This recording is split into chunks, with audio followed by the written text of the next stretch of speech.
All right, could everybody hear me? Loud and clear. Okay.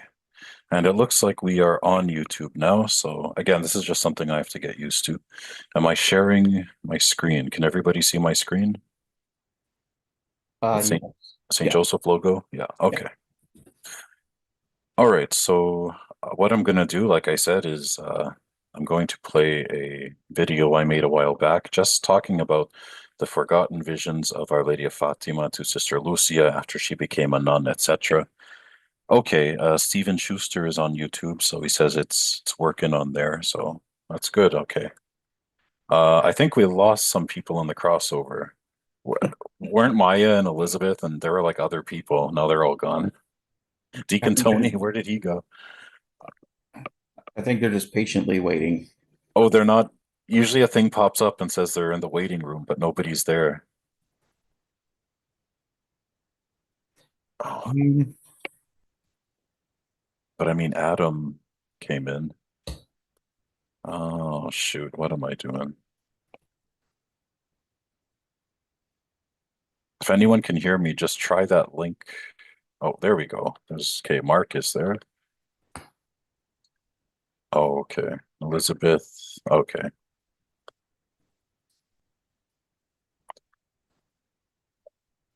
Okay. And, oh, they might have to refresh their browser, Steven Schuster says.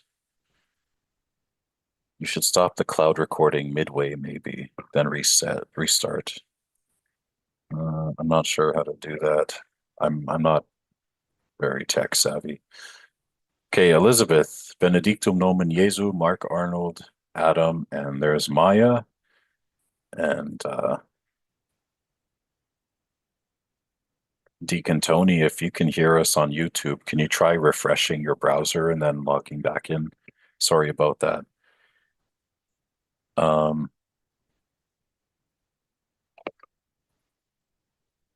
okay, let's see.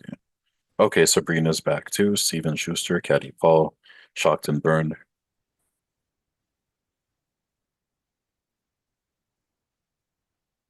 Okay.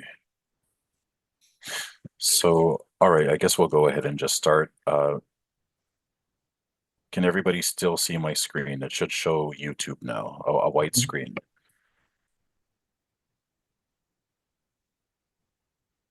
Can anybody on Zoom see my screen right now? Yeah. Yeah, it's Yes. white. Okay, Yep. good. Okay, so I guess, well, I'm not ready yet. I want to make sure the audio works. It's Does my- perfect, yeah. Okay, I just hope the video audio works. Okay, so I'm gonna play this. If anyone, it's 10 minutes, 41 seconds, and we can have a chat about it. If anyone has trouble hearing the video, just let me know and I'll pause it and see what's wrong, okay? Mhm. All right, so here we go.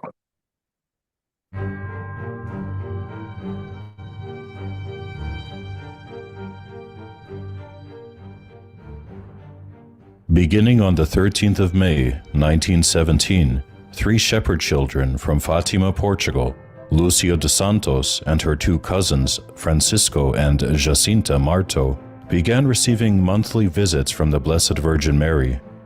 On the 13th of July, Our Lady revealed to them a secret in three parts.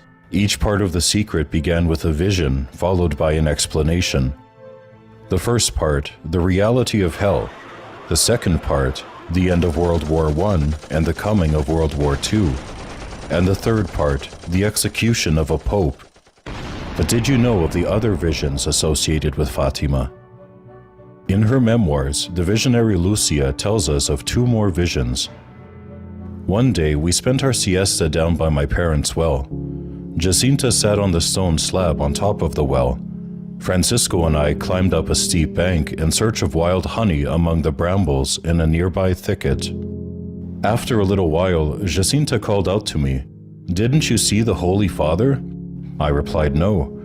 I don't know how it was, but I saw the Holy Father in a very big house, kneeling by a table, with his head buried in his hands, and he was weeping.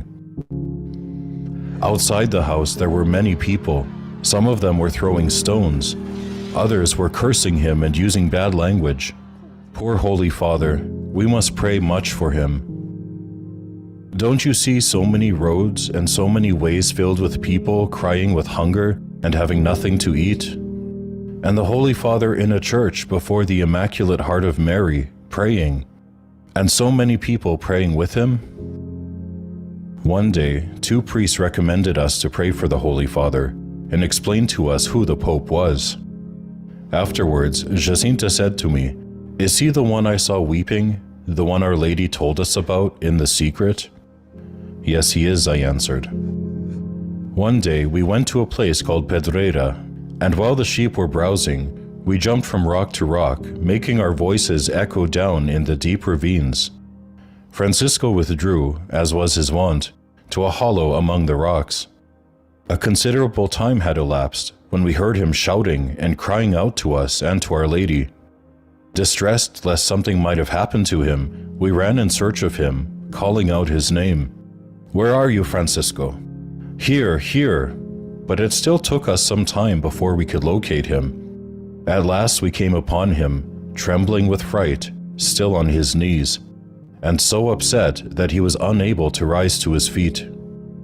"What's wrong? What happened to you?" we asked him.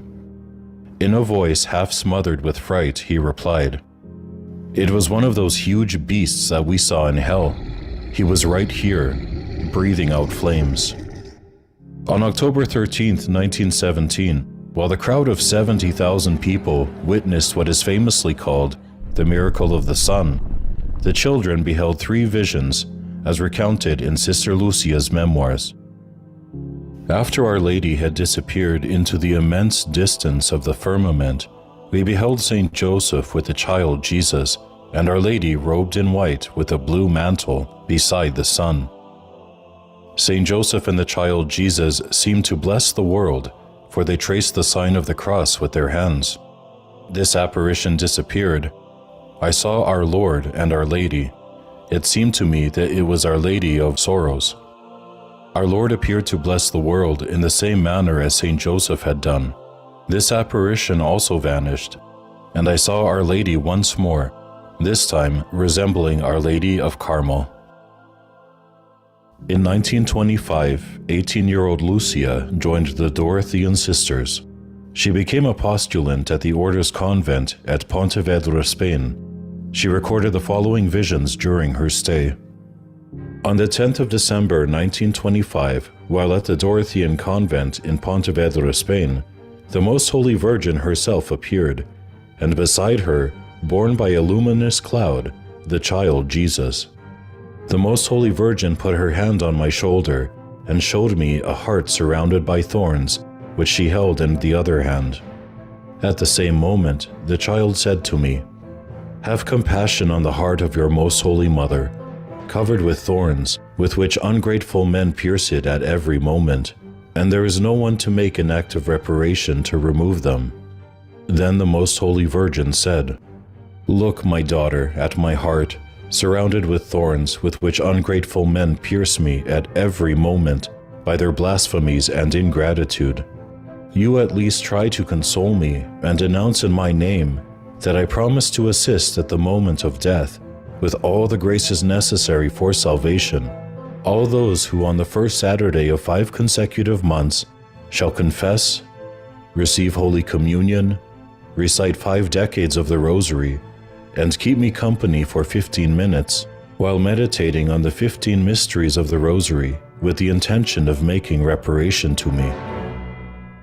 On the 15th of February, 1926, I was very busy with my chores, and I scarcely thought of the apparition of the preceding December 10th.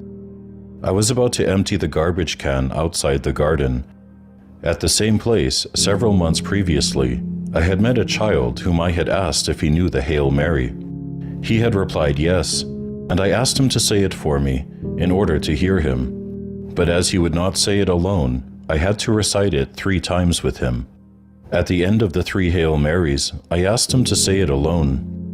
As he remained silent and did not appear capable of saying it alone, I asked him if he knew the Church of Santa Maria. He answered yes. I then told him to go there every day and to pray thus. O my Heavenly Mother, give me your child Jesus. I taught him that prayer and departed. Then on February 15th, while returning as usual to empty a garbage can outside the garden, I found there a child who appeared to me to be the same as previously. And I then asked him, "Have you asked our Heavenly Mother for the child Jesus?" The child turned to me and said, "And have you revealed to the world what the Heavenly Mother has asked you?" And saying that, he transformed himself into a resplendent child. In 1926, Sister Lucia left the convent in Pontevedra to enter the Dorothean novitiate at Tui, a Spanish city near Pontevedra. 13th of June, 1929. I had requested and obtained permission from my superiors and my confessor to make a holy hour from 11 p.m. to midnight. I knelt down near the communion rail in the middle of the chapel. Suddenly, the whole chapel lit up with a supernatural light, and on the altar appeared a cross of light, which reached the ceiling. In a clearer light, on the upper part of the cross, could be seen the face of a man with his body to the waist. On his chest, a dove, equally luminous, and nailed to the cross, the body of another man.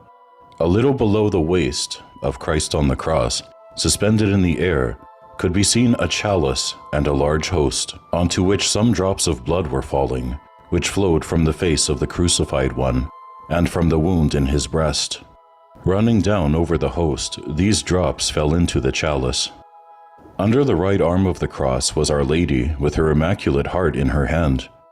Under the left arm of the cross, in large letters, like crystalline water which flowed over the altar, the following words were formed: Grace and Mercy. I understood that the mystery of the Most Holy Trinity was shown to me, and I received lights about this mystery which I am not permitted to reveal. Then Our Lady said to me, "The moment has come in which God asks the Holy Father to make, in union with all the bishops of the world, the consecration of Russia to my Immaculate Heart, promising to save it by this means. So numerous are the souls which the justice of God condemns for sins committed against me, that I come to ask for reparation. Sacrifice yourself for this intention and pray." This next vision was only revealed after the death of Sister Lucia in 2005, as recorded in her personal diary. It was included in the 2015 biography, A Pathway Under the Gaze of Mary. January 3rd, 1944. I saw the tip of a spear as a flame unlatching and touching the axis of the earth. The earth shudders. Mountains, cities, towns, and villages with their inhabitants are buried.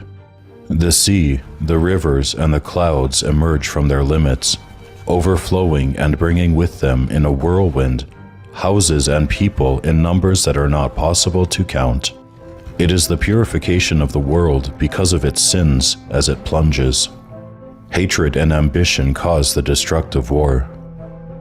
Then I felt the rapid beating of my heart, and in my mind the echo of a gentle voice saying, "In time, one faith, one baptism, one church, holy, Catholic, and apostolic. In eternity, heaven."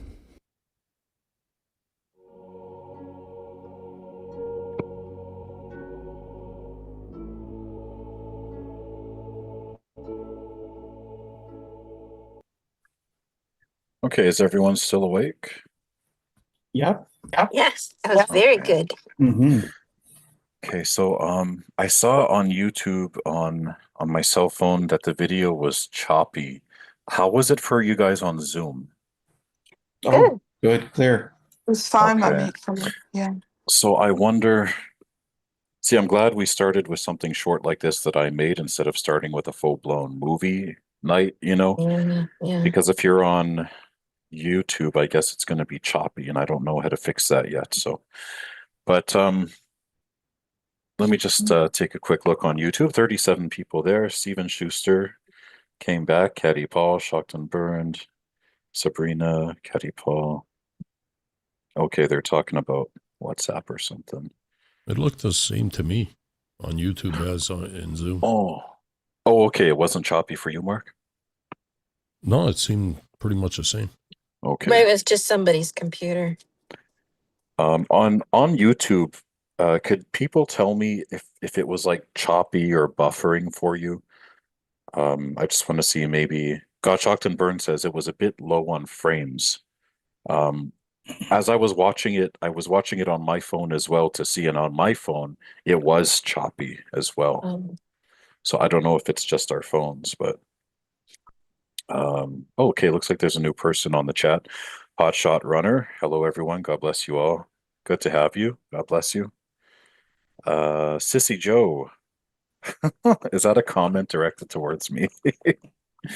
That's somebody's username. Hi, Sissy No, Joe. there's a name Sissy. Hi, Sissy Joe. Welcome. We also have.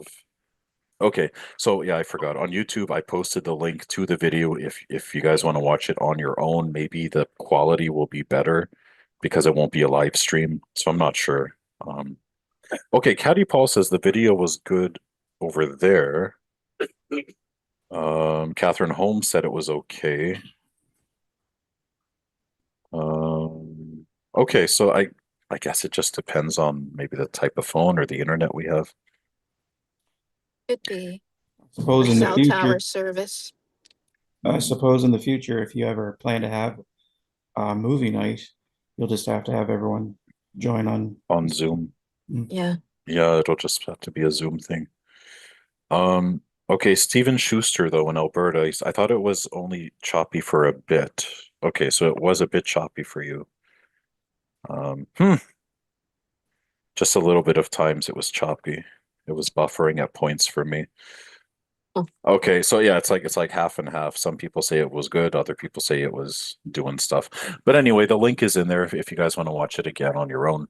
But it's something that I made a while back, and I thought it was very important because, again, as I've mentioned in the past, Fatima is kind of like the cornerstone of where my faith began, and I believe it was Our Lady of Fatima and Saint Joseph who brought me back to the Catholic faith, and so that's why I'm very devoted to Our Lady of Fatima.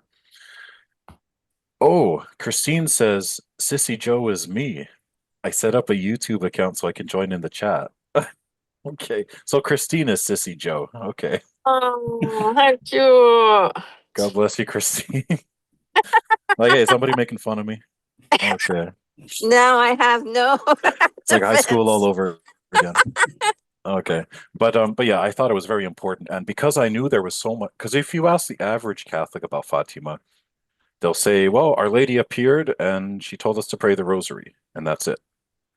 No, there's so much more there, and there's so much more that happened after 1917. So I knew about this since I was a kid, like all these other stories, and I thought it was important just to share. Like for example, Francisco going off to pray by himself, and the girls hearing him screaming with terror as he had a vision of one of the demons that he saw in the vision of hell.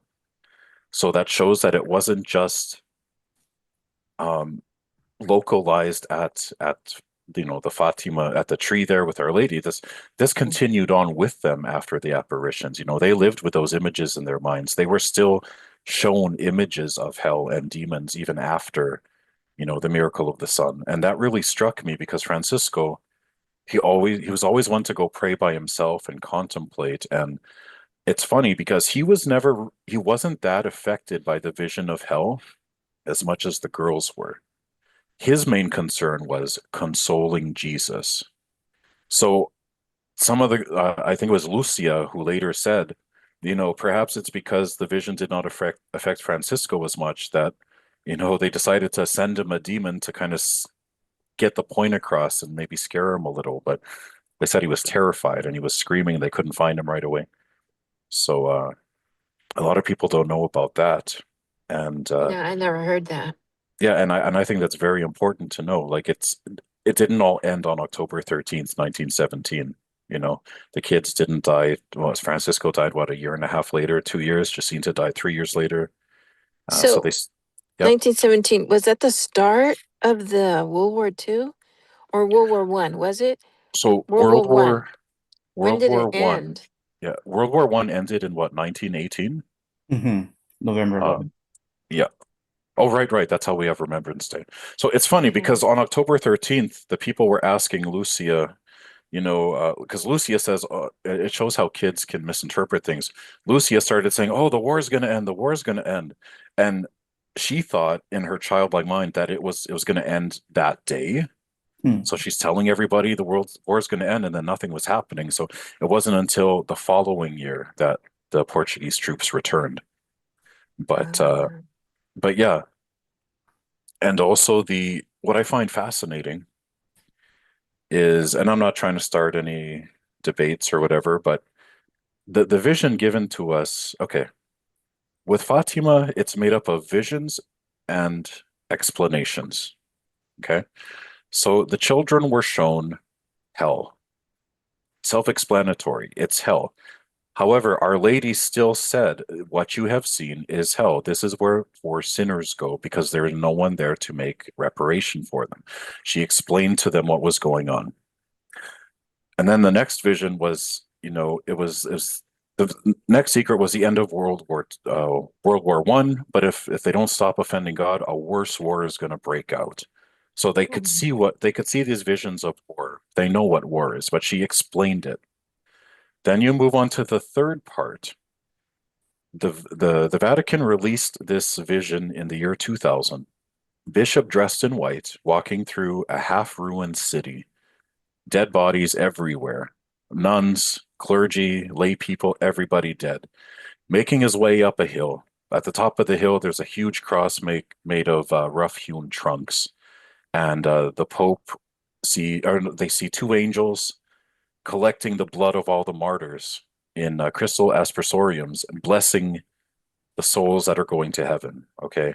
And then the Pope there, he kneels and he's shot dead by arrows and bullets.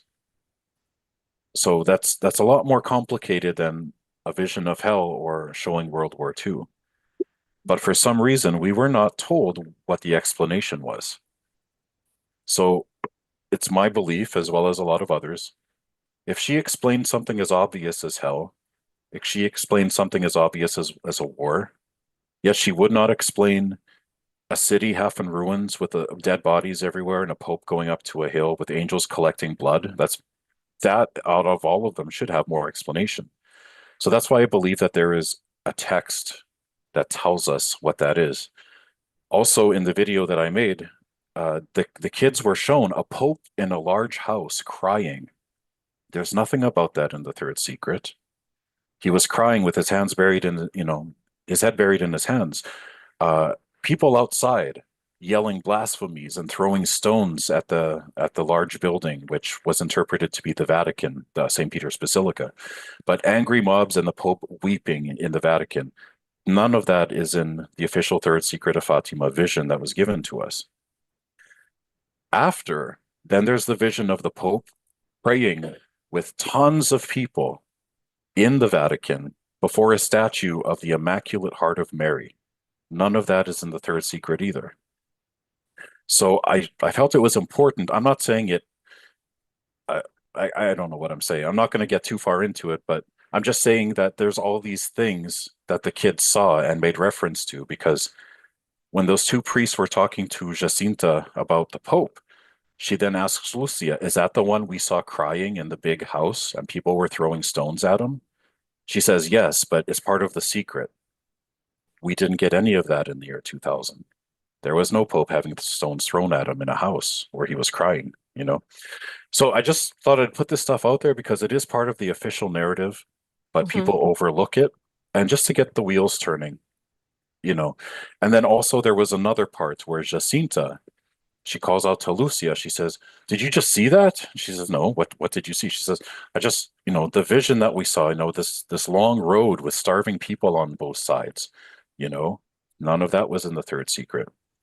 And then fast forward to Lucia's diary.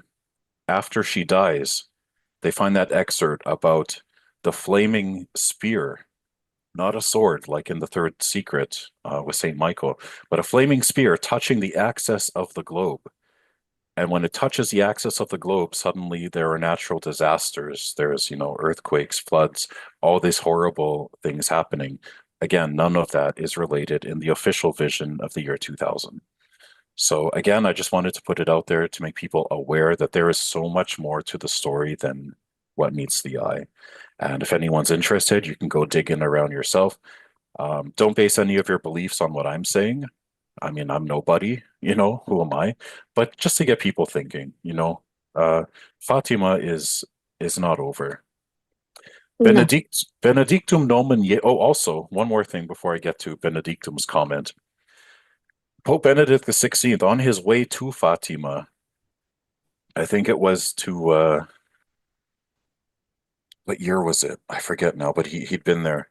And on the plane interview on the way there was a reporter asking him about the sexual abuse from clerics and all this corruption going on and stuff. And she plain out asked him, is this part of the message of Fatima? And he said, yes, Fatima continues to be unfolding before us. Again, none of that is mentioned in any official, quote unquote, official visions. I'm not saying what they gave us in 2000 was wrong. I just say it was part of what Our Lady said. And again, Our Lady had no words, explaining what the kids saw there, but she explained the most basic things. So anyway, I'm just leaving it there. Benedictum says, do you think that Sister Lucia was switched, as claimed by other trads? Everybody says that. A lot of people Okay. say that. So that's very interesting. Okay, so first of all, those who believe that there was a fake Sister Lucia put in, I don't blame them for thinking that. Okay, because of how sketchy things are in the church the last 30 years. Who knows? I wouldn't put it past anybody. They say, well, her physical appearance changed. However, I've seen both sides of the coin. Like, I like to get all opinions. Okay, so they're comparing photos of Sister Lucia when she was with the Sisters of St. Dorothy, which I had footage in that video. She's a younger nun.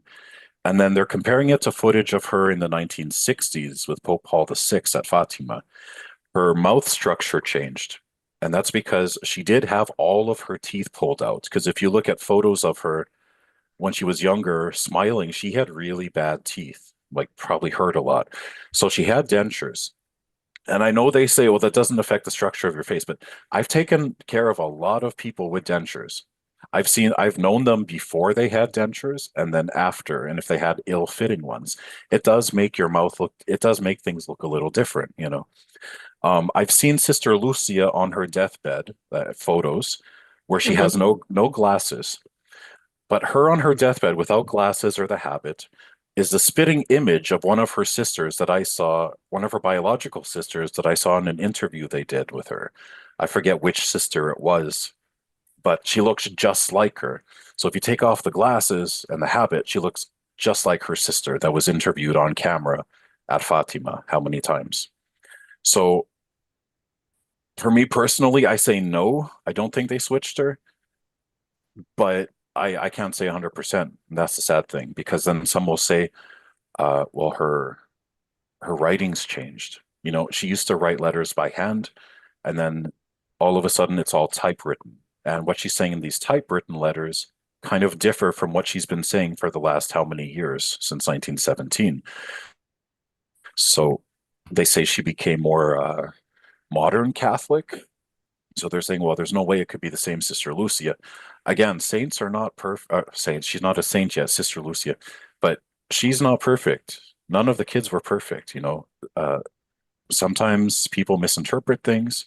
Just like when they said the war was going to end that day. Well, it didn't end until the next year. They get things a little mixed up.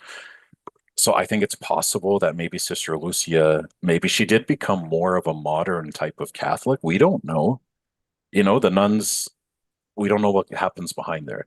So I'll say I'm like 90% sure that there was no imposter, but I'll always leave room for doubt because things have happened in the past. So that's enough of what I have to say, but I'd like to hear what other people have to say about these extra visions and stuff. Does anyone want to share? I have to say that I've been following Sister Lucia because I love Fatima. Mhm. And I was looking through all her pictures when she was younger and all, and even the skin color seems different. You know, you have a natural skin color.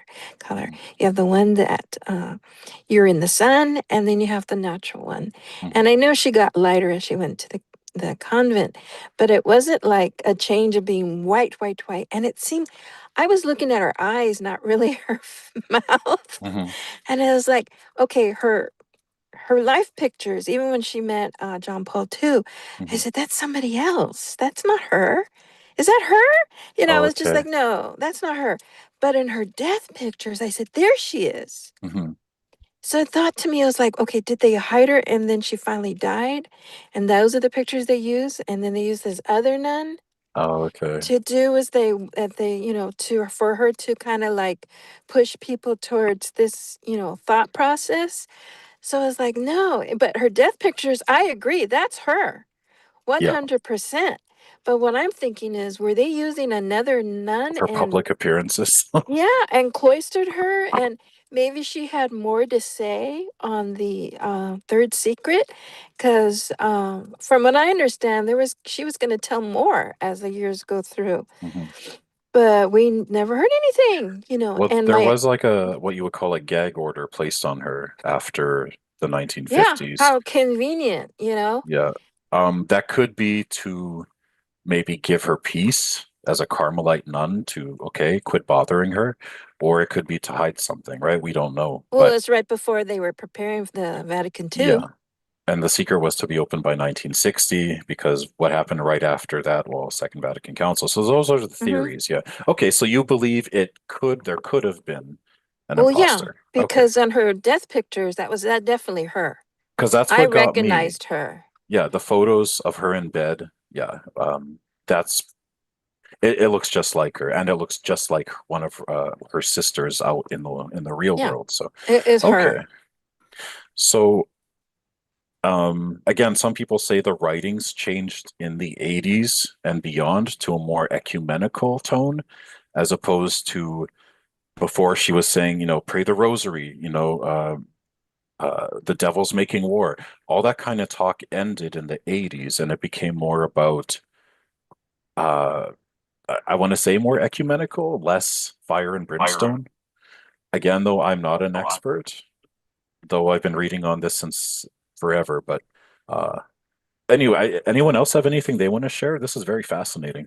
Again, this is not like, to shame anyone or make fun of your ideas or whatever. It's just people talking about stuff. Well, my godfather said when he was very involved in the church, Hmm. and you know, it was all these, you know, societies and everything. When they released that, he said that it was pretty simple, and he thought not all of it was released. Hmm. And a lot of people in his, you know, groups and stuff thought that well, not all of it was released. Well, the priest who went to pick up the secret because they thought Sister Lucia was dying towards Mm-hmm. the end of the 1950s, and so that's why her bishop was very adamant.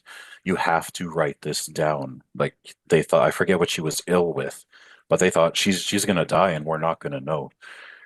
And she had to struggle and struggle and struggle to write this down. I'm like, she had no problem writing all the other stuff. Why was it so hard to write this? You know, so Mm-hmm. she did. And then the priest who took it from her to go give to the Bishop of Leria, uh, what is it, Jose Correia de Silva, he said he held it up to the light. He said it was what, a single page and 25 lines or something. But then the Vatican text was like 4 pages. So I don't know. But Oh, I think they so cherry picked.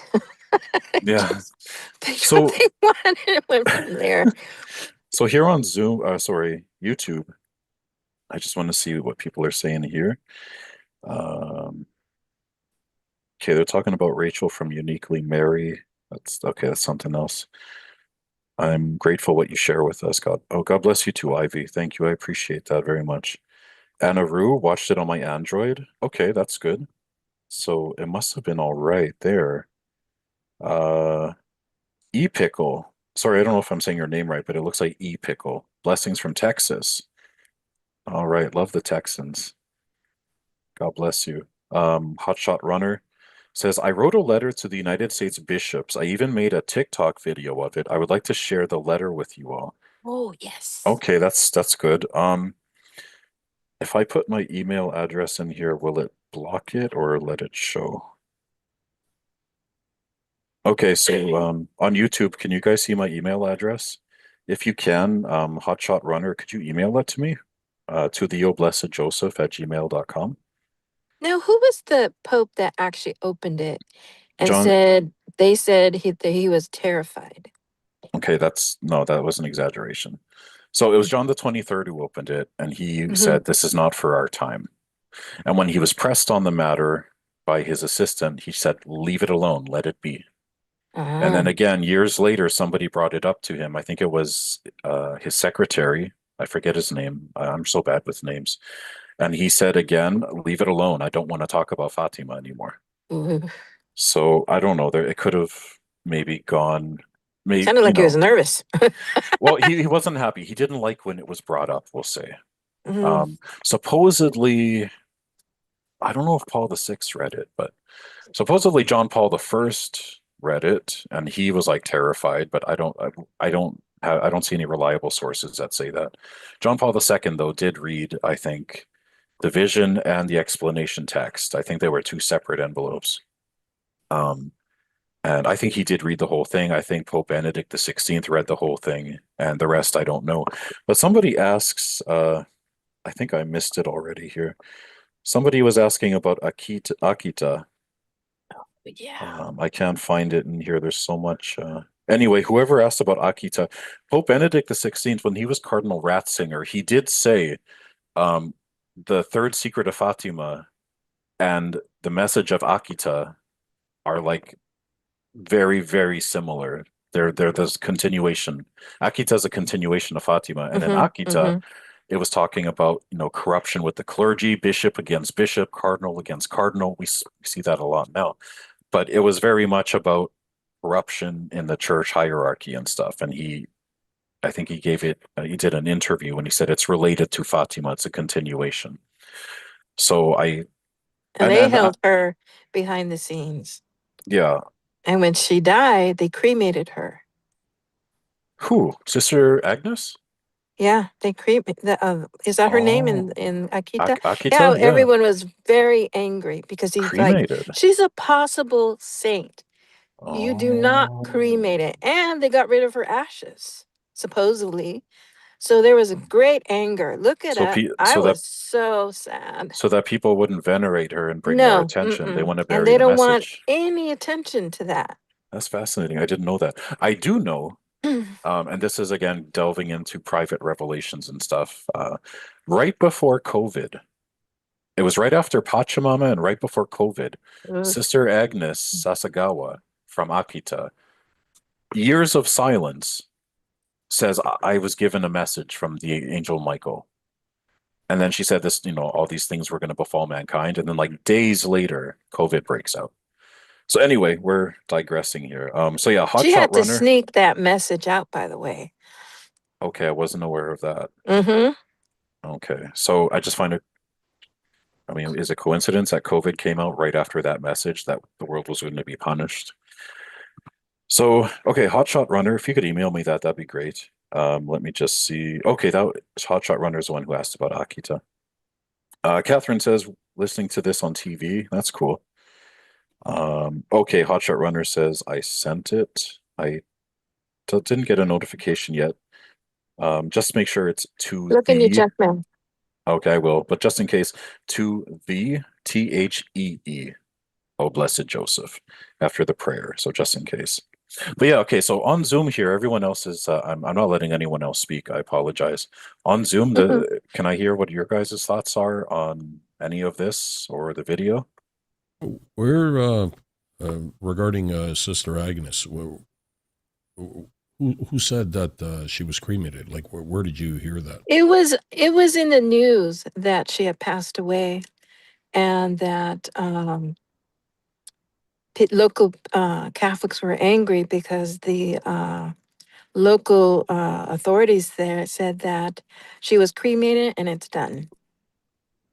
Oh, okay, because there's no like public There's no credible source that says that. Yeah, I'll look for it and I'll send it to Joe. But I remember Okay. reading that, and it wasn't just in one because I was searching all over, and they all said basically the same thing. That she was cremated? Yeah, Okay. and that they didn't want anybody uh, To talk about it. venerating the town or anything. They Oh. don't want anything, any of that.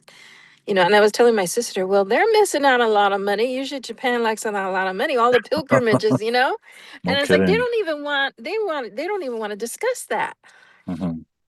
It's You know, like they never ever want to even think, that there's something like that. Of course, Yeah. they venerate everything else. now, according to the news story that you read, who are they? Was it the people, or was it the Local church, government, or was it the and all government of Japan? yeah, it's all government that was Okay, in so it charge wasn't of the her. church. No, not the So, church. so the But government, they did say that, the government is in control on a lot of these priests. Well, And I know, like in Japan, it's customary for cremation. Like I think it's like 98 or 99% of people get cremated. but Even Catholics, but there's no. I never heard like. In fact, all I've seen is that there's no credible source out there that can verify whether she was cremated or not. yeah, they said she was cremated. Well, if anyone could find maybe some articles and stuff, I will. feel I'll free to look for pass that. it on.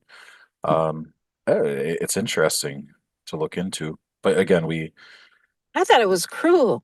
I mean, maybe that's their custom, and I'm just, upset, and everybody else was upset because we're so used to burying a possible saint, and they just go off and cremate her.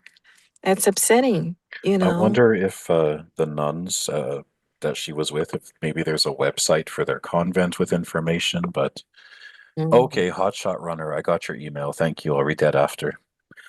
So, okay, yeah, if you could find some Okay, sources I for will us, look that would all be that up great. tomorrow. And then maybe we can talk about it again next Monday, Akita.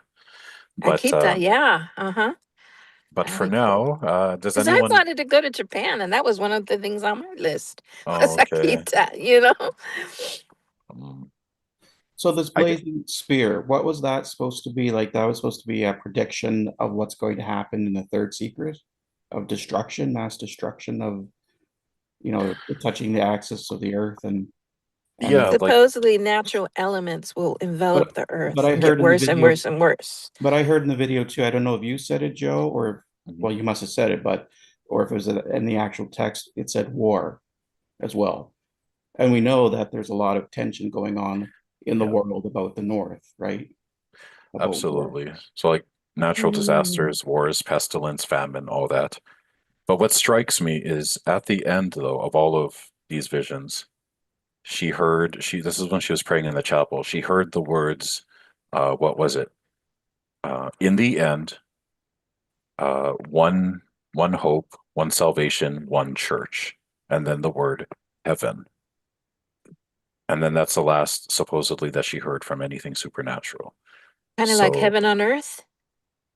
no, I think like after all this, then you go to like we're all dead, you go to heaven. I Because don't of the know. Our Father given to us by Jesus says, you know, heaven will be, earth will be like heaven, Okay. I right? mean it could be, I can't interpret, but Thy that's what kingdom she heard at come, the thy end. will be done on earth as it is in heaven. Okay. So maybe after all this time, then, but yeah, it did say after, in the end, one hope, one salvation, one church. And I assume that means the Roman Catholic Church or just All Catholic Church, knees will actually. bend, right? But, but yeah, and when she received that vision, that's when she was having trouble writing down the third secret.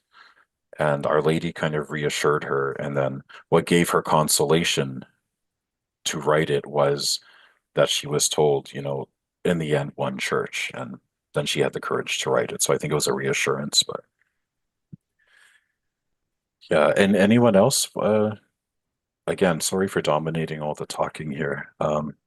Mark, Maya, Christine, Elizabeth, anything to share? The Pope is what I'm wondering. Mhm. Is that supposedly when John Paul II was shot with the attempted assassination, or was it another Pope? Well, okay. Oh. After John Paul II had that famous assassination attempt on May 13th, Mhm. I would think then why not reveal the secret at that time then and say, okay, it's been fulfilled. But in the vision though, the Pope is dead. And it's Yeah. not just bullets, it's arrows. Ugh. And it's And funny, it's easy. Sorry? and thousands are slaughtered, according to what I Hmm. heard in the video. Yeah, There's thousands of martyrs. absolutely. And on May 13th of that, what year was it? 1981. There were no other martyrs. It was just him that got shot, wounded. So again, and then why wait till the year 2000 to say, okay, it was fulfilled back in 1981, Yeah. you know? So Um, supposedly that Pope is still to come and still be. it supposedly, yeah. I mean, as far as we know. Now, some people, I think more sedevacantist groups, some believe that it was Pius XII that was the last pope or something. But he wasn't murdered, as far as we know, by bullets. So I'm not sure that he actually fits that. But so I'm assuming it's a future pope. In the video too, it said that there were lines of people who are starving. Hmm. Has that happened? There's starving everywhere still. I bet But lines and in lines of Rome, See, and I don't but the thing know. is, there are no details as to where this took place. Jacinta just said, "Don't you see, all these rows of people, starving on, or I think it was on either side of the road, people starving. I mean, that could be Mhm. anywhere in the world right now, but Yeah, yeah. and maybe there's more in her diary that hasn't been released, but I don't know. It makes us all think, there's a lot going on. It's not over. And the fact that people are still talking about Fatima more than any other apparition, you know, Mhm. It's was meant to I go mean, on. it's still here. Yeah. Yeah. And But the Benedict, arrows with the Pope, could that be a sign, a sign of what the arrows mean? well, see, I don't know. Again, Our Lady explained what hell was. She explained what Mhm. war was, but she supposedly did not explain a pope climbing up a hill with dead bodies everywhere, angels collecting blood, and then him being shot with arrows and bullets. So, I wonder if that was one of the things that Lucia explained as she was getting older. I mean, Because why die without explaining that? well, again, she was very, very obedient to the Yeah, church, yeah. even if it meant her. That's a sign, it's fascinating. So Bernadette, let's go back to Lourdes. Saint Bernadette. During Lourdes and all this, when she went to the convent, she was forbidden to speak about Lourdes, Oh, and yeah. so she never spoke about it until they came to interview her about it. She was obedient, right? Fatima, same thing. Lucia, when they said, okay, don't talk, like when she went to boarding school and then with the nuns in Tui, Spain, and this and that, she didn't Mhm. say anything because she was told not to. She was very obedient. Um, to me, that's a test of sanctity. Now, I do know there are some modern visionaries who, when they're told no, they go over the head and still say, well, what are you going to believe? This or me, or the Virgin Mary. It's like, well, obedience is always a test of authenticity. So when they're told no and they still distribute messages or still make public appearances, even though they're not supposed to me, that says they're not truly following the church. Because Lucia must have suffered having to hold information back. But her bishop said, you hold this back, and she obeyed. That was her love, was the church. So, and the thing is, I mean, this whole thing with Fatima, don't even get me started on the consecration issue, okay? But the whole thing with Fatima, yes, it is very sensational. There are a lot of, aspects to examine with this. But one thing we have to be careful of is not to let it replace our whole faith life. Because I know when I was in my early 20s and I was all about Fatima, I never read my Bible. I didn't, I was all about Fatima message. And I was neglecting what a good Catholic should actually be doing. So the Fatima message, yes, is to pray the rosary, do the first 5 Saturdays to console and make reparation to Our Lady. It doesn't matter what the secret is. because we should be living a good Catholic life regardless of what the secret is, right? And But time will reveal. what's that? And time will reveal. Well, there you are. You know, so we have to be careful not to be too preoccupied with this, even though it is very fascinating, and I find it very fascinating. I used to have tons of books, English and Portuguese, on this, but then I realized, okay, I got to be careful. You know, it's you can't be obsessed with it. You know, it's good to be aware and investigate, but you have to also not neglect your duties as a Catholic and still honor the seat of the papacy and all that stuff, right? So, because some people get to a point where they are more about apparitions than they are about the actual faith and the church that is here right now, you know? So, Hmm. anyone else who's quiet who wants to share stuff before I butt in again? I'm so sorry, guys. It's still all interesting things they're talking about, though. Elizabeth, are you there? I Elizabeth? am here. I'm listening. It's a lot. It's a lot. It, Yeah. it is. Do you have It's any like, thoughts? well, I mean, going back for the little bits that you said at the beginning, I think that I think that Our Lady of Fatima is also um the one who made sure of my conversion later in life. Oh, wow. And that's one thing, only because in up until the age of maybe, oh no, before, when I was young, we had a procession. I think it went for like a few hours because we used to leave like the cathedral all the way to a Fatima shrine. Mhm. And all this, I'm just listening to uh, everything, and I am familiar with some things and not all of it, because so I was just taking everything in, some of the things like yeah, I'm familiar, like all from the video to this very moment, but there's a lot that I don't know. So that's why I'm just Mhm. listening attentively. So Okay. yeah. No, I mean, and there is, I mean, if you dig beneath the surface, again, on the surface, it's just, okay, pray the rosary and be good. But if you Mm. dig beneath it, there's so much there. It could be a university course, you know. But Yeah. and again, I want to say nobody base your beliefs on anything that is said here or anything that I say because I am Mhm. not an authority. I'm just sharing my views and opinions. I suggest Of you course. research, Yeah. yeah, research this from, and by research, I don't mean look up one website. I mean, really dig into it, get all sides. And Mm. none of us are authorities here, but again, it's good to be able to Mm. just talk about stuff. Mm. Oh, A well, lot of the oh, sorry. Yeah, go ahead. no, go on. No, you did. I had my turn. I was just gonna say for people who are looking for information about Fatima, I like to listen to Father Gruner's old videos, and it's the channel's called, I think, Fatima Center, and they're most of those people are now deceased, of course, but Father Gruner, may God have mercy on his soul, Nicholas Gruner, Mhm. he established. Canadian priest. He's Canadian, and he was chastised, Yeah. and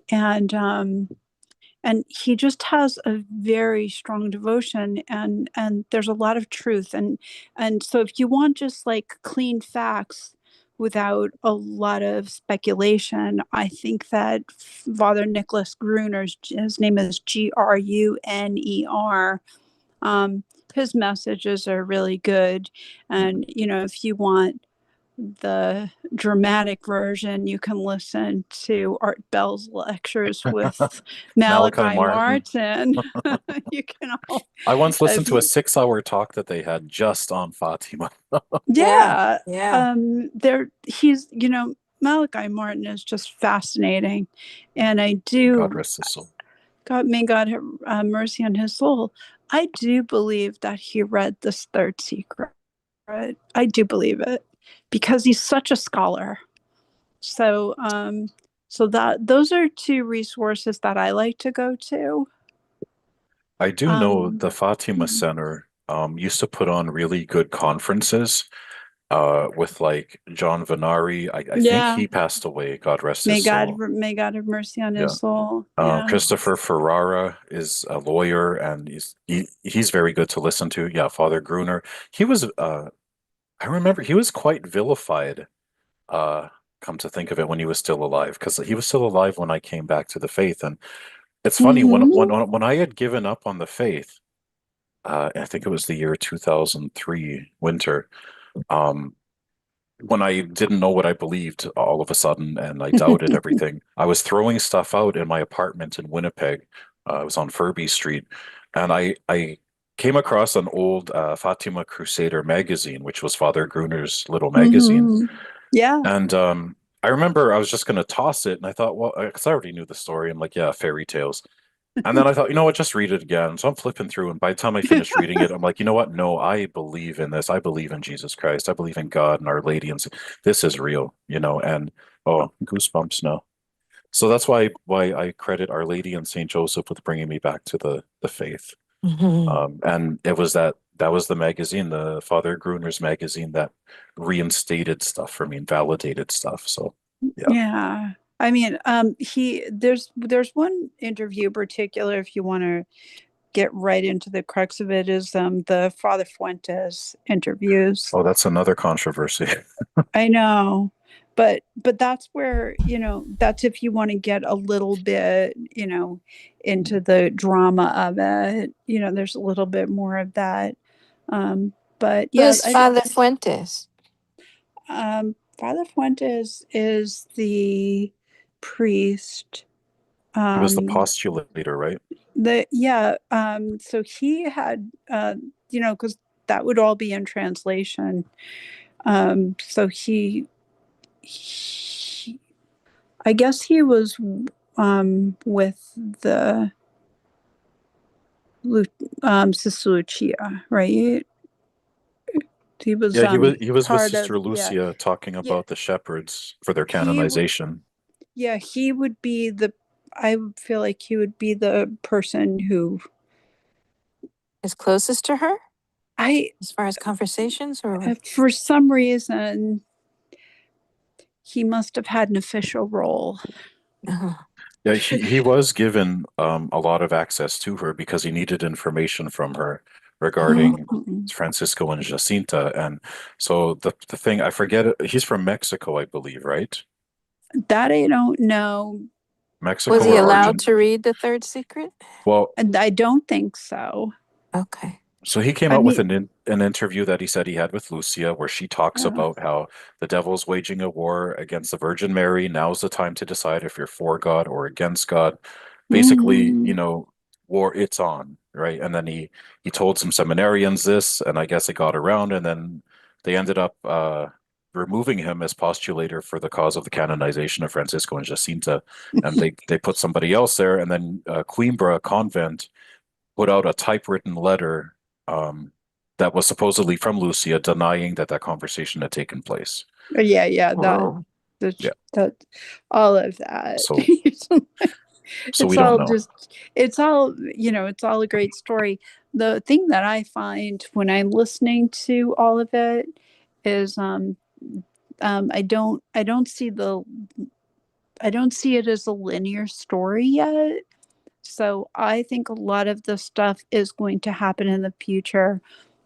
Mm. And I just and I don't know where any of it aligns. Like the chastisement, where's that come from? You know, where's all of this? People say that, you know, we're going to live through all of it, or maybe our children are going to live through all of it, or they're going to have because there's something like even Father Ripperger talks about.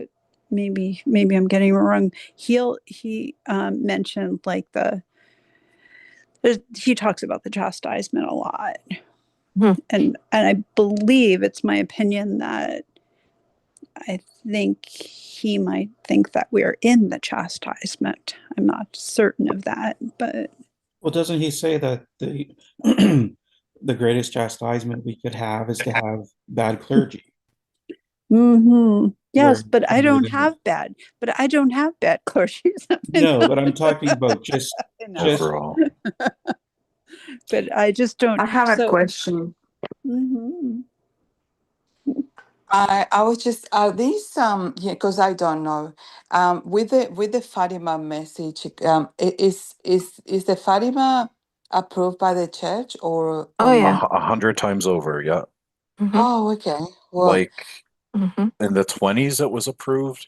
Mhm. And then who was it? All the oh, that's a popes win since, then for the Catholic yeah, Church. every pope since then has affirmed Fatima. Oh, okay. Either with papal visits or sending golden roses or sending messages, radio messages on the Mhm. anniversary. Pius XII was a great devotee of Our Lady of Fatima.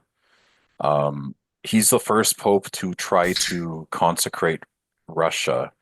Mm. He did a Yeah. radio broadcast, but I forget what happened. He didn't do it in union with the bishops. And then he tried it again. And he said specifically, like, I entrust the Russian people to the Immaculate Heart of Mary. But so he was the first one. John the 23rd. Okay, well, he didn't like Fatima. He'd been there when he was a cardinal, though, Cardinal Roncalli, for a mass, but he wasn't a fan of Fatima. Paul VI went there. They say in private he wasn't overly accepting of Fatima, but it was like a pious thing that all the people liked. So, but then John Paul II, we know he loved Fatima. Benedict XVI, I think, had a lot of beautiful insights with Fatima. It's funny, Pope Francis, when he first came out, he asked the Bishop of Fatima to consecrate his pontificate to her. And then he's the one who canonized Francisco and Jacinta. Yet a lot of the stuff he says kind of goes against what Our Lady of Fatima said. God rest his soul. And Mm. Pope Leo the Mhm. 14th, I don't know yet. We'll see. But no, there's been papal approval a million times over with Fatima, almost more than any other apparition. So Yeah. it's not in question. Well, that's wonderful to know. I Yeah. just I Good just these Lord. things that I don't know the details of that. Yeah. I don't know. Sometimes I hear things and I don't know what it is, you know. Yeah, So that's absolutely. cool. Oh, for I mean, sure. I think the major thing, if you don't know anything about Fatima, is just that there were 3 secrets, and the second part of the third secret was sealed. And Oh no, it, I know that it's yeah, just like little things like, you know, for Mhm. example, what's what today's you know, where Yeah. it stands today. But Although yeah. I do wonder though, because what was it last year or the year before? Cardinal, who was it? Tucho Fernandez there came out with a document with new criteria for a Marian apparition to be authentic. And he said, any apparitions that talk about punishment or chastisement are not from the Mother of God. I'm like, well, then you have to get rid of Our Lady of La Salette, Our Lady of Good Success, Our Lady of Fatima, Our Lady of Akita. Suddenly, all those won't be true now. So I It- don't know how they can say that and still Mhm. approve these ones that talk about chastisements and punishments. So I hope they don't suddenly withdraw Fatima's approval. I mean, I think it would be suicide to do so. But Well, yeah, one thing you have to remember about all the apparitions is that they are considered private revelation, right? absolutely.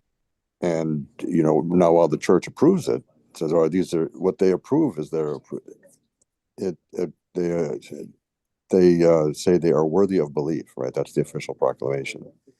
Like we have, you know, the only approved Marian apparition here in the U.S. Our Lady of Champion up in Champion, Wisconsin, Wisconsin. and you know, it says it's been approved by the church and it says it's worthy of belief. But that's that. Now, Fatima, I mean, there was what was it, 70,000 people that witnessed the miracle of the sun Mhm. on the one hand, but then on the other hand, the Blessed Mother only appeared to the 3 children, right? Nobody else saw her. So, but the church, because of the fruits of the apparition, you know, says it's worthy of belief. Yeah, now this document that Cardinal Fernandez puts out kind of throws a lot of cold water on some things, but it's a mystery why it even came up. It's just my 2 cents for Yeah, for sure. Yeah, if you want to share more, we'd love to hear. Oh, Yeah. yeah. I mean, that's like I say, that's the official perspective from the church. When the church says it's worthy of belief, you know, you go right ahead, absolutely. But if So they can't withdraw that, right? it would be very difficult to withdraw that. I mean, how can you on one hand say, "Oh yeah, no, it's all good," and then all of a sudden, well, maybe not so much. Would be It doesn't. embarrassing. Well, how could they withdraw Our Lady of Guadalupe when there's actual physical evidence? Well, you can't. Yeah. And but And then if they that's unwind that, if they take that thread out, they have to take all the threads out. well, absolutely. And well, this is the thing, right? So, you mentioned this document, which I found very confusing to start with. I mean, what is this about? It just seems like it's kind of a CYA kind of document, if you want my personal opinion about things. But I think yeah, it's just to stir more confusion amongst the faithful. well, and like, it like does. the era that Right. we're in. Well, right, because if there's to be any authority on any of these things, it would be the church, right? That's her mission, part of her mission. So, yeah, and you go back to Our Lady of Guadalupe, absolutely. How can you unwind that one? I mean, we still have the tilma, for crying out Exactly. loud. And so I mean, what are you trying? So what is he trying to say? I don't know, but He went down a deep rabbit hole. Although in Guadalupe, I don't think she said anything about punishments or chastisements. No. And the No. document says that that's what one of the criteria is, or something that says it's probably not Our Lady. Yeah, well, and at that rate, I mean, you can let it go at that, but then you just say, well, time will tell. Yeah, But remember that all of this is still private revelation. So for sure. take it for what is, and our role is, of course, discernment. That's we can believe it, but we should discern, and we take it all to prayer, and that's I think where us as the faithful have to go with it. We're not there to make the pronouncements, but yet Even the rosary, even the rosary itself is a private revelation. Absolutely, Technically, No. yeah. right. Technically, it is. It's optional. Yeah. It is. I mean, it shouldn't be optional, but I mean, at the same time, if one does not pray the rosary, that does not make you a bad Catholic. Yeah. Right. So, I mean, Salvation is not dependent on its recitation. Right. Exactly. Salvation is through grace. So, I mean, There's so much they love, God and Jesus, Mary, and Joseph. They love us so much that they throw all this help for us to hold on to, like the rosary. Right. Someone said it shouldn't. I don't know. I can't repeat it again because I just said it and I forgot. But someone just said it shouldn't be or it should be. Something about the rosary, but I think that they are all the it's like a father or a parents giving all the opportunities to the children, and they hope that they turn out okay, and I think that these are all out of love. There's so much, love that they don't want anyone to be lost. And I was thinking about all these. Okay, so the private revelations, and there's also like so many now because we're talking about Fatima, but we got Magigori. We got other series of our times, and a lot of people don't even want to look at them because of whatever reasons, and they're still. It's like God is still sending, you know, um, you know, messages for us to turn to Him, in one way or another. Mhm. So anyway. Well, I think that the rosary is like the chain, like I don't know, someone said I think it's like a that the ladder that takes us to heaven, or Oh yeah, it's I've heard that too. yeah, or something like that. But yeah. Well, so even What throughout about history, you think about the prophets, right? And they were just trashed by the people that they were giving their messages to. exactly? If you were going to be a prophet, that's really not a kind of that's not it's not good for retirement. Kind of, you don't retire. It's not enviable. Yeah. No, not one of those. That's not the kind of job you'd be after. But at the same time, I look at them as kind of course corrections for us. We're moving away. All of a sudden, here comes something. Oh, pray the rosary more. Well, all right. Well, you start praying the rosary more. You begin to think about, the mysteries of the Rosary, and now we're thinking about what went on through the Gospels, the life of Jesus, the life of the Blessed Mother, the life of Joseph, even as he comes into play.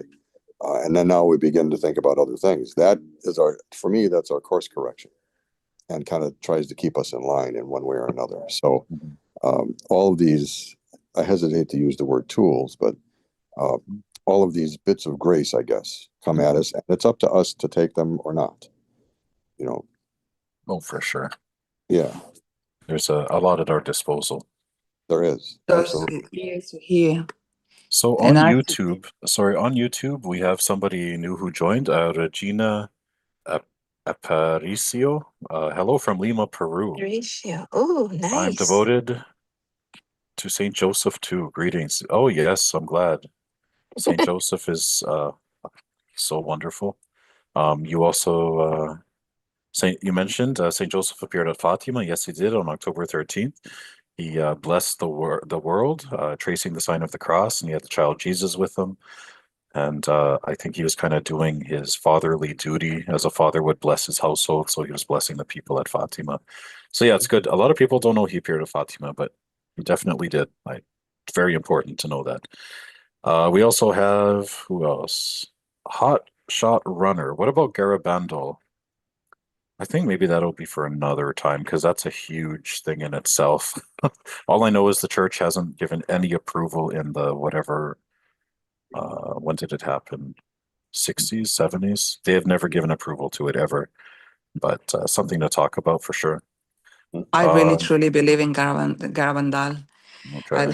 Garabandal, I really do. I think That'll that be an that interesting message, chat. yeah, I really do.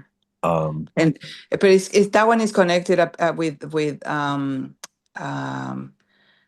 some Sister Faustina Kowalska. So there's two different people in different times getting similar messages. So anyway, we'll leave it for when the time so is right. Yeah. without getting into it again, I think that one will be.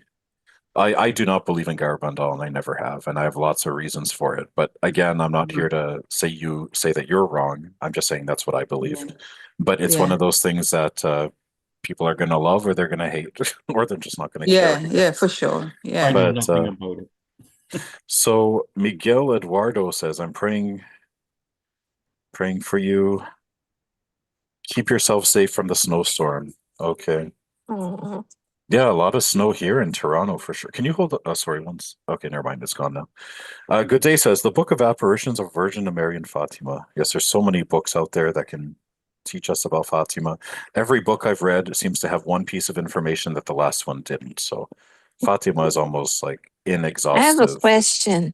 Mhm. Wasn't Malachi Martin working at the Vatican? Malachi Martin.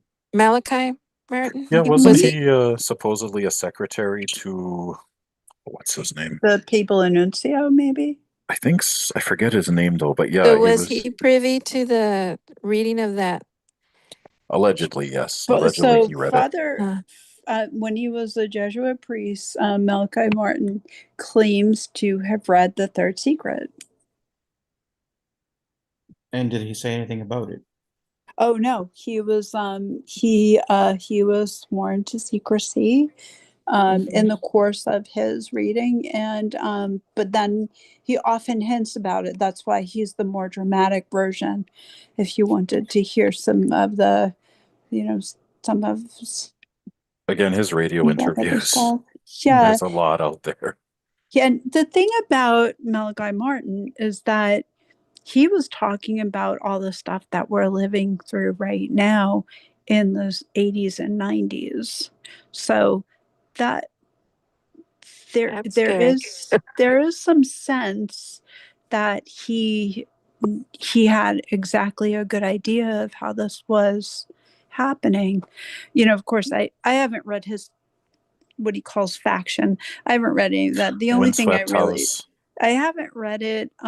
Yeah, a lot It's of a those really good book. characters. Yeah, all of that escapes me. I don't have the mind for that right now. Maybe later in my life. But yeah, so I haven't read any of that. What's But what's yeah, funny about Malachi Martin, I guess we're kind of veering off a little, but yeah. he started out as so he released books, I think in the 70s, that were actually almost new agey, but then he kind of progressed into like this traditional priest, and Wow. he did the Latin Yeah. mass, he did exorcisms, like Yeah. he Yeah. really made a turn there after, because people will bring up and say, "Oh yeah, well, did you know he wrote this and this?" And yes, I know he wrote that, and it's very different from what he was saying in the end. So He also, converted. well, So it's yeah. also interesting too with Benedict the 16th. I mean, he started out as Cardinal Ratzinger. He was more liberal, and then as he progressed. He was what's it called? Doctrine of the Faith.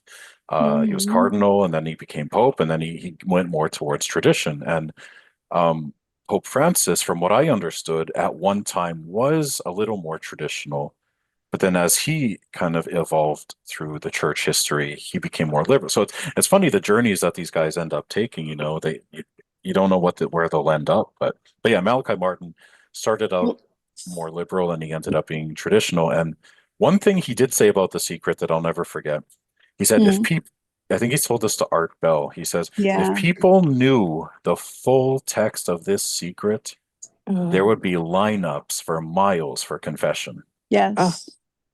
So So that, I don't need to hear more than that. that says it I all. don't really, I mean, I figure that's good enough advice. Why don't I just take that? You Yeah. know, I love that advice.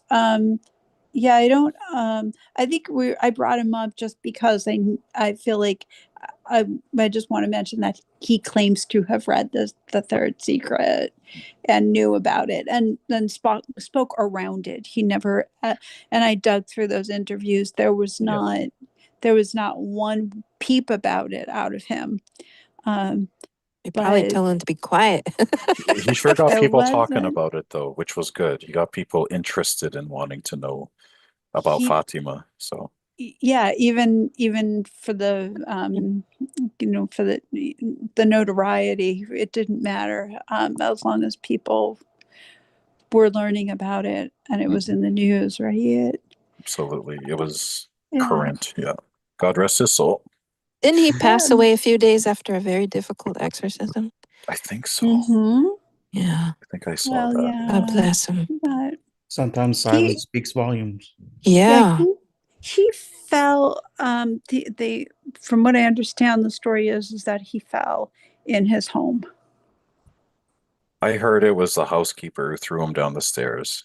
So who knows? So No, it just for real. I did hear that. Like really? some people were suspecting, oh, his housekeeper was like in on something. And I mean, obviously, this is not reputable sources. I'm just saying that I Hmm. heard that as a theory. But yeah, I mean, he used to get attacked a lot though, like Yes, demonically.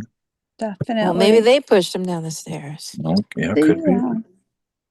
But I guess my question is, uh, the thing that anchors, in my opinion, Fatima is this conversion that Russia will be with her errors and lead the world, and we did see that. I mean, that was Mhm. just there's no question that that is true.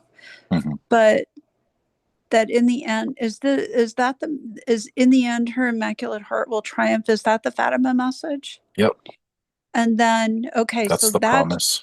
so that's the promise, and so I have there's just no question about that, right? But then why do we need Russia to convert still?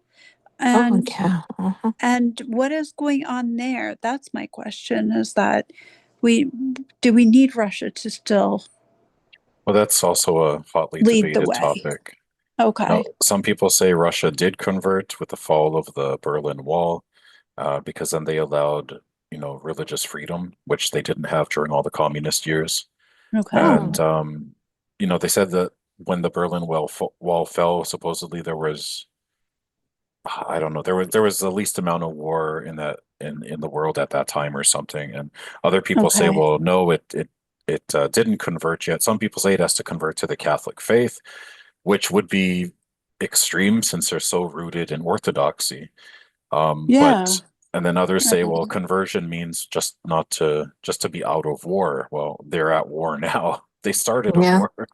So I don't know. But it's funny though, Russia, as much as the Western world loves to hate on Russia, um, Russia used to be like the capital country for abortions and all this during the communist era, right? Now, uh, I mean, I'm not praising Putin or whatever, but I'm saying he has all these family initiatives. He's promoting Yeah. family. I don't know if abortion is illegal there now, but I also know LGBT whatever propaganda is banned. Like Russia does have more morals than the West does when it comes to certain things. I mean, I'll say I that think they much. need more people. So maybe Russia in time will be what brings everything back to normal. Who knows? But it's funny that Russia wasn't mentioned specifically at Fatima, and it has always No. had a role in the world, and we're always kind of watching Russia out of all the Mm-hmm. other places. So I mean, I don't Yeah. know. Like you They said, love Our Lady so much, so maybe that'll be Hmm. connected Is to there this triumph. is there any Vladimir, apparitions over there? Not particularly, not that I've read about. but like you said, there's no question, there's no doubt that Russia has spread the errors of communism Mhm. throughout the entire world since, since communism had started there. Oh, and feminism too came Well, from look at that, right? China. I So, mean, China is still communist. 1.5 billion people are still communists yeah. in one country. And then look at Hollywood. Hollywood was started by a Russian Jew. Like, Mhm. and look how Hollywood has spread the errors of immorality throughout the world, right? So, no, Absolutely. I did notice that Vladimir Putin will kiss the image of the Blessed Mother when he attends those chapel, meetings and stuff like that. And I just think he must have. I mean, you can't just do that unless you have some belief and faith. Well, I mean, he has said in previous interviews that he considers himself a practicing Christian.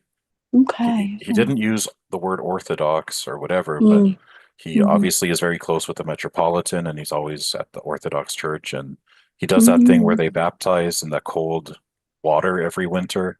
So I okay. mean, Oh no yeah, doubt I've he's a seen that. Christian, I hope. But as Yeah, for I don't know how observant he is, but more than exactly. some leaders, I guess.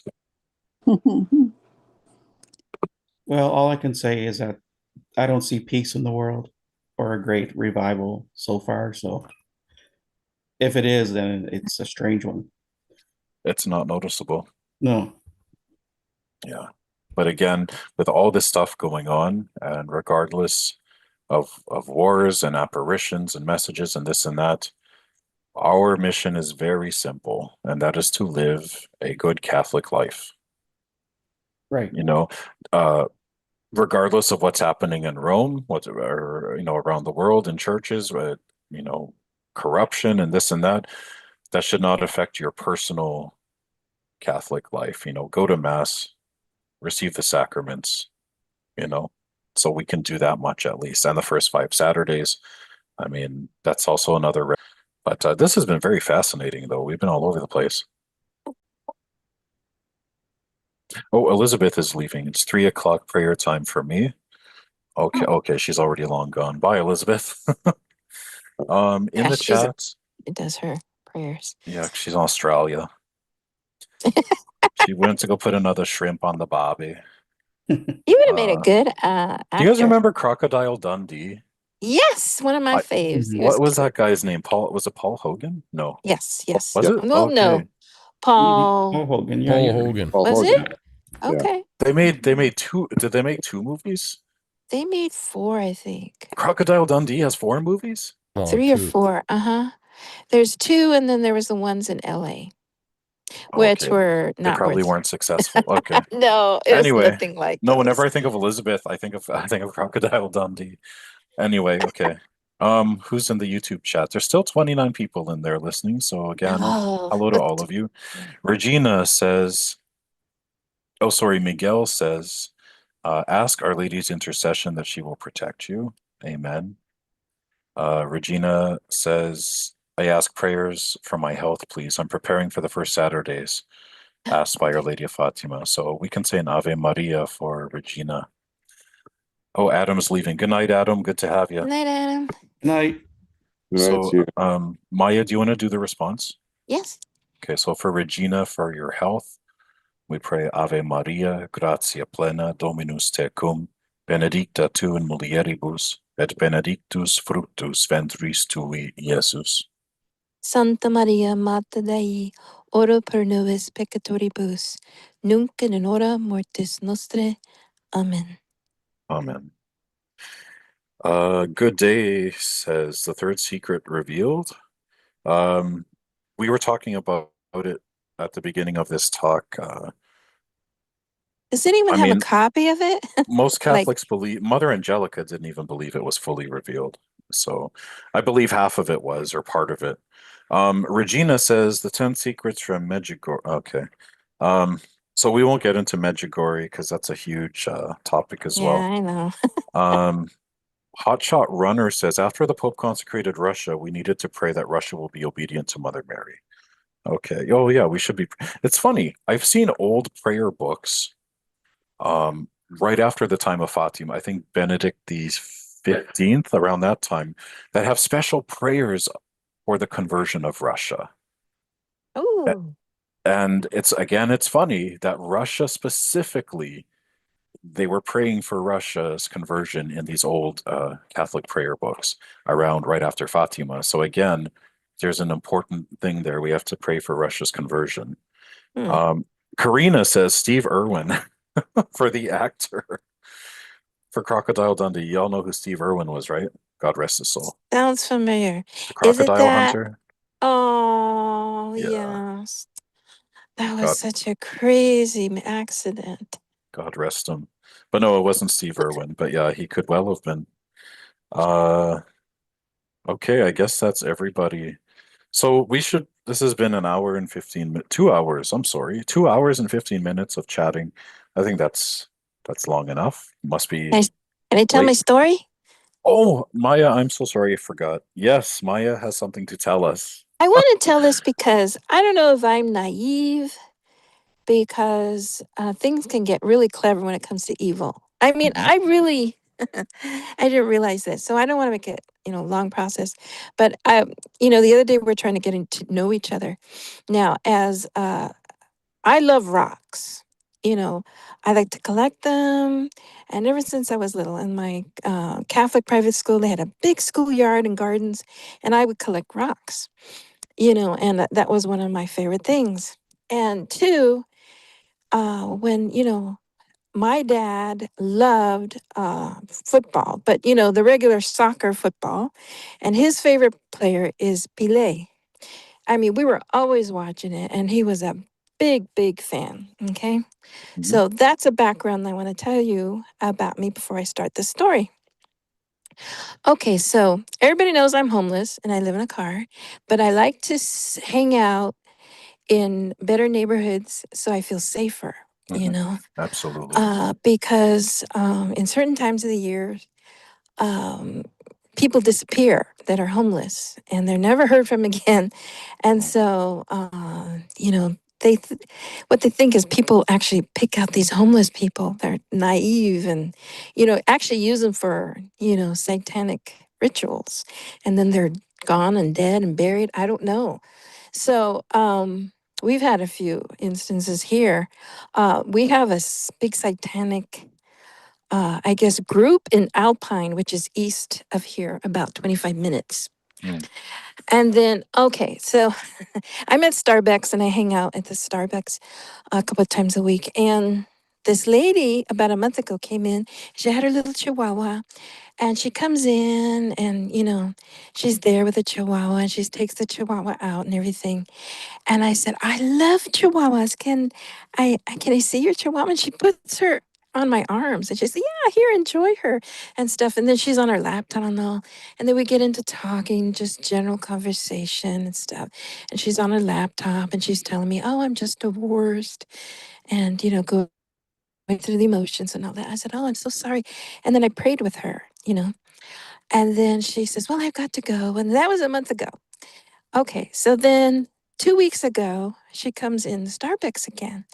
And she goes, "Hi, how are you?" And, I didn't even recognize her because I was talking to this other man. I like to get to know people, so I'm always talking to Even though somebody. Maya says she's shy, she's always If it's one-on-one, if it's like a crowd, I'm going to be so panicked. oh, But if it's okay. one-on-one, then I'm happy, to talk to you. And I didn't recognize her, and I could tell by the corner of my eye someone was looking at me and stuff, but I was just thinking, oh, they're just looking, So then I go back to my phone because I listen to a lot of, videos of it has to do with exorcism, spiritual warfare, and, prayers and, the usual. So then I look her way to look at the window and she waves at me and I said, "Oh, how are you?" So then I walk her way over because I was thinking, oh, I get to hold her chihuahua again and stuff. But this time was different. She was in her laptop and she said um, she was doing some research for her this old lady that she had needed problem, she had problems and stuff, and I don't know, something to do with something. I said, "Oh, okay, that's nice of you to help her and stuff. That's really, really nice." And she looks at me. He goes, "You know what? You remind me of something." And she opens up her little case and she pulls out this book and she says, "I got this at this little library." And those little neighborhood libraries that people put their books in, and you can, Oh go yeah. and take one for free and share and stuff. So she goes, "Yeah, I got one of these," and she pulls out a child's book, and it's on Pile. Oh, okay. And I go, That's your old book. "Wow." Yeah, I said, "Wow." And I was like, "You won't believe this." And this month is my father's Gregorian Mass is taking place. God rest So his I soul. thought it was some kind of sign. I was like, "Oh, wow, how beautiful. This has just happened to be the time," and I tell her, I said, "This is beautiful." I was very touched and everything. And then she looks at my finger and I have a crown, not a crown, I have a cross ring I put on there. She goes, "Oh, is that a cross ring?" And I said, "Oh, yes, yes, I wear it because, I feel I'm married to Christ. I'm devoted to him." She goes, "Oh," and let me tell you what she looks like. She looks pretty normal, but her hair is kind of like disheveled and stringy. And, I'm not judging or anything, but she also has her eyebrows that are really, really painted on super thick. And it's just like, that's all you see, like kind of like Groucho Marx. And I was like, I Oh thought it my. odd. Yeah, it was just strange. And then I was like, why does she do that? She doesn't need to do that. She's pretty. And but I'm not gonna tell her, but I just thought she seemed odd for some reason. But it was like, no, no, everything's fine. And then she goes, "Well, I gotta go. Nice talking to you." She puts her, chihuahua in the case again and she puts everything away. And I said, "Thank you for the book." And I was really touched. And so I go back to my table. And about an hour and a half later, or an hour later, she comes back. She goes, "Oh, I just need to use the restroom," and so I came back to use the restroom. "Oh, okay." So I just assumed she went to see this old lady. Maybe it was in the neighborhood and stuff. But then she came out and she goes, "You know what? I want to give you something else." And what do you think it is? It's a rock. So Mm. and just couldn't believe it. I was like, "A rock?" And it was really pretty. And it was in a heart shape. She goes, "I collect heart shaped rocks." But the top of it looked like it was like, picked over to make it look like it was a heart. Mhm. So I go, "Wow," and then something about the rock, I started feeling weird. I started feeling really weird. And I felt like there was a warning. I was like, "Oh," I was like, "Okay, well, thank you." She goes, "Yeah, it's good." And then she goes off again. And I just sat there and looked at the rock. And I was just like, this is not good. That's like once, okay, that was a coincidence with Pile.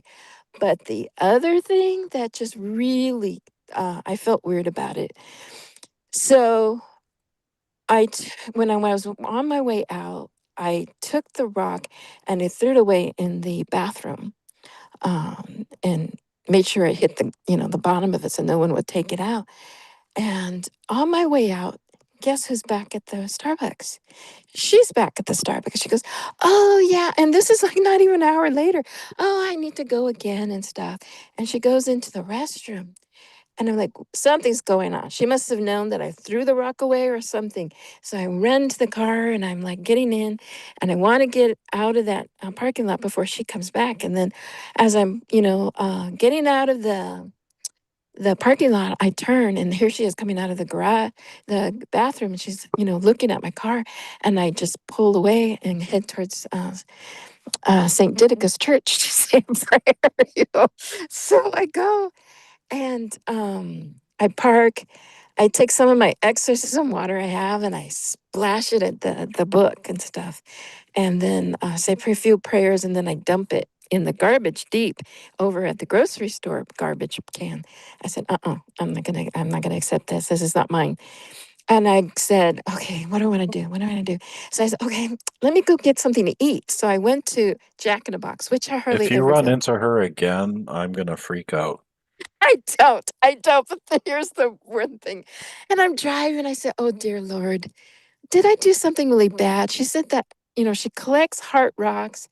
Did I break her heart by throwing it away? Is this my paranoia? Am I judging? And I was like, I really don't want to do that. I really feel bad. I'm going to feel bad after throwing these things out. If so, I have to go get them. It's like, please send me a sign. Please send me a sign.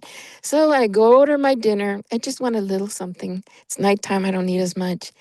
And so I go and I order my dinner. I go around to, pay it at the cashier's. I say, how much is that? And she goes, that'll be $6.66. And I said, what? I said, so she said, that'll be $6.66. And I said, okay.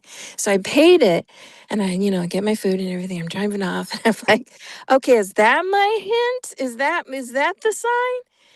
I didn't plan on, I didn't even look at the prices of what I was, buying. I knew they were low already because they were in the special value menu, but I did not, I promise you, order to make it equal $6.66. So I go back and about maybe 5 days later, here she comes back in the Starbucks again. And I saw her, but the thing is, a guy came in before her and sat on the table, maybe one table away from me, and he kept looking towards me. And then she came in and sat at the table right next to his table. And I was like, oh, and something told me, don't look their way. Do not look their way. Start praying. Start praying. And so I started praying. I said the rosary, I said the 9 choirs of Michael, and I was everything. And when I finished that, I turned to my right and they were gone. I didn't even realize they got up and left. I don't know. And I was like, "Ugh." So I go and leave Starbucks. I didn't see them again. I said, is this paranoia or what? Am I going nuts? I know you sent me the sign, but they're here. I felt bad that I didn't get up and talk to her, but something I tells me say you just pray. go. I say you go to a different Starbucks from now I on. went to pray. And then I go on my phone and I check my usual, videos and stuff. And here's a video. The demon watches you. And I'm like, okay. So I just push at that, and I was like, okay. And then this lady starts to talk about, demons and their knowledges. And she shows, witches depend on demons to get information about you. So they connect with you. So the demons tell them how to connect with you and what to do in order to connect to you. And I was like, okay, that's it. I believe you. And I felt bad afterwards. I'm sorry, Lord. I didn't really get it. I kept feeling bad. I should have trusted you. You were telling me. And I was like, I felt bad. What is that telling me? Is my faith needs to be upped a little bit more, because I was like questioning myself and I kept questioning myself saying, you're bad, you you're thinking things. And then I said, okay, is that me or is those demons? I was like, because it just so happens that I pray with Sable, who is, could Oh, be from Cottrell's group. possessed. Yeah, she could be possessed. And I pray with her when they really come to get her. And I kind of say a few prayers that Father Chad Ripperger does. And she says, they didn't like what you just said. And I said, well, that's too bad. It was keep going, keep going. Don't pay attention to them. And we pray and we pray and we pray. And I was like, oh. So I'm wondering, is this what's going on? They're trying to get back at me. But anyway, that's my story. And this just happened between the last 2 weeks. Well, you're not being paranoid, so you're okay. Okay. Yeah, no. It's just a coincidence. You know what I mean? I was like, is that a coincidence or what? First she has Pile and then she has the rock. Yeah, no. That's not coincidence. I was like, wow. Yeah. Just like, and just the feeling I got when, it said, don't look at him, start praying. I felt like it was my angel telling me, start praying. Right. Oh, that was the key right there. And they were gone. I don't remember, I didn't see them leave. I was so intense with prayer. Yeah, you were getting Sure. Yeah, and try and find another Starbucks anyway. Yeah, that'd be a good idea. Yeah, maybe that Starbucks is too close to Alpine there. Yeah. Well, yeah, the Freeway 8 is just down the hill. And then you go on that and you go straight. And, it heads right straight to Alpine, But it was like, wow. But that's it. That's my story. And anyone else has some, that'd be nice to hear too. So I see if I'm not the only one. I have not met the lady with the drawn-on eyebrows and the wiry hair, so I haven't seen her. Her hair was just unusually messy. Whoever she is, God bless her, and hopefully I know. I did comes pray to for the her church. Okay. and him if he was involved with her. But I was just, they were both looking my way, and I was just like, okay, this is something, But yeah. Well, you prayed, and that's good. Yeah. What else? You felt you followed your instincts, or I guess your guardian angel. Yeah, I said pray. Turn, don't look, and pray. So I was like, wow. But that was my story within the last 3 weeks. Never met her, but I met Paulette once. You met who? Did you meet Paulette? Really? Where? In Toronto. Really? Wow. Was he there on a game or is he there in a tour? Yeah, actually, my sponsor, for my confirmation, he used to be a soccer player, and he made it pro. He was Italian, but he had an injury, and then he got out of soccer. But anyways, the story, we went to a game here in Toronto, and it was what would you call them? I guess juniors. It was Russians versus Nigeria, and they were boys that were 16 years old playing. And Pelé came out onto the field, and he, because it was a big thing, wow. He showed up, and then everybody's going crazy. I bet. And then after the game, my Armenio, my sponsor, he goes, hey, let's go down and meet Pelé. And I'm like, we're not going to be able to meet him. He's like, oh yeah, we'll meet him. So we end up going inside, and then sure enough, he walks directly up to Pelé, and I'm thinking this guy's crazy. But it turns out he knew him. Oh, he didn't tell you that part. They started talking, and that's how I met him. Wow! Did you get a picture with him? No, I don't. Oh, that would have been cool. No, I met like lots of actors and stuff like that in my life. I don't have any autographs or pictures. I was never into that. I've met some actors too, but I had to appraise their house. To me, they're all they're just like everybody else. Yeah, it's yeah. Some are nice, some aren't so nice. Yeah, I know. Wow. And I know, and he passed away. Didn't he pass away last year or something? I remember that. Yeah, recently, I think. Yeah. God rest his soul. Yeah. Oh, But he my opinion, did a lot of he good. was the greatest footballer Oh, ever. yeah. Incredible stuff. I was like, wow. You know, I just don't know how he's just a fantastic player. I haven't seen one player that would match him since. If you ever get a chance, watch the movie. I think it's called Victory with Sylvester Stallone, Michael Caine. There's a bunch of footballers that are in the movie. Pelé's Okay. in it and stuff like that. It Oh, takes place like nice. during World War II. How cool. It's like Allied prisoners versus the Nazis, right? Yeah. And sure enough, Pelé, and then there were some other German players and stuff like that. Famous soccer players, like, and it was kind of like the guards versus the prisoners. It was a good. Yeah. Yeah. Oh, that'd So be interesting. you get to see Pelé doing his stuff. It's just plain Victory? It's called Victory, yeah. I think Okay. it came out in 1979 or 80 or something like that, the movie. Mm-hmm. I didn't get to see movies. Mom would always say, steady. So, but yeah, I will look that up. But anyway, that's my story. Alrighty. Well, I think, this is going on 2.5 hours.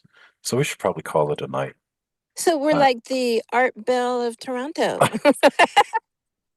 He went on for 3 or 4 hours. You know? Oh my. I know some people that do like 4-hour Facebook Live videos and they just talk. I don't know how they do it. I'm already tired at before 2.5 you know hours. it, here it is, before you know it. You're so intense in it, and then you got a really meaty part. Before you know it, the sun's coming up. Yeah. But All right. we will call this a night though, and very fascinating. And I it's good to hear, other people's takes on things. And I'm finding this very interesting. So I look forward to us doing it again next Monday. Tomorrow, just a reminder, after the Rosary, we do the St. Michael Chaplet. And Wednesday, after Rosary, we do the St. Joseph Holy Cloak. But if anyone wants to pray the Holy Cloak before then, I do have it in the devotions playlist on my channel. So until tomorrow, I guess, God bless all of you, JMJ all the way, and Ave Maria, Ave Joseph, Viva Cristo Rey. Viva! Good night, everybody. It's been a pleasure. Good night. Buena notte. Good night, everyone.